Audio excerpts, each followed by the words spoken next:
স্বামীর অনুমতি ছাড়া স্ত্রী যদি 3টি কাজ করে তাহলে সেই স্ত্রী জাহান্নামী হবে। কথাটা শুনতে খারাপ লাগলেও কথাটা কিন্তু আমার কথা না, আল্লাহ রাসূলুল্লাহ সাল্লাল্লাহু আলাইহি ওয়াসাল্লামের হাদিসের স্পষ্ট নেরেশন। কোনো স্ত্রী যদি স্বামীর অনুমতি ছাড়া এই 3টি কাজ করে তাহলে সেই স্ত্রী জাহান্নামী হবে। এই জন্য আমার মা বোনেরা ভুলেও যদি স্বামীর অনুমতি ছাড়া এই 3টি কাজ করে তাহলে সে জাহান্নামের দিকে নিজেকে অগ্রসর করতে যায়। এই জন্য আমার মা বোনরা সবাই জান্নাতে যেতে চায়। এই জন্য আজকেই পৌঁছায় দিবেন আমার মা বোনদের কাছে, এই খবরটা পৌঁছায় দিবেন।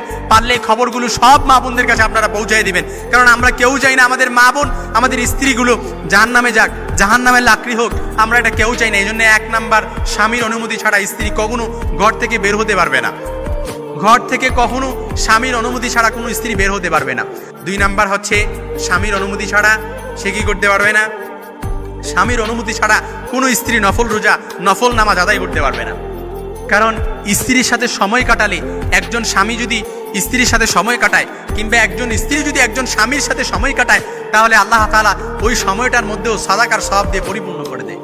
আর যদি একজন স্ত্রী একজন স্বামীর সাথে একটু মুচকি হাসি দিয়ে কথা বলছে, আবার একজন স্বামী একজন স্ত্রীর সাথে মুচকি হাসি দিয়ে কথা বলছে, ওয়াফি তাবাসসুমুকা ফি ওয়াজহি আখিকা, তিরমিজির বর্ণনা এসেছে এই যে মুচকি হাসি দিয়ে কথা বললেন ওইটার মধ্যে আল্লাহ তাআলা সওয়াব দিয়ে পরিপূর্ণ করে দেয়।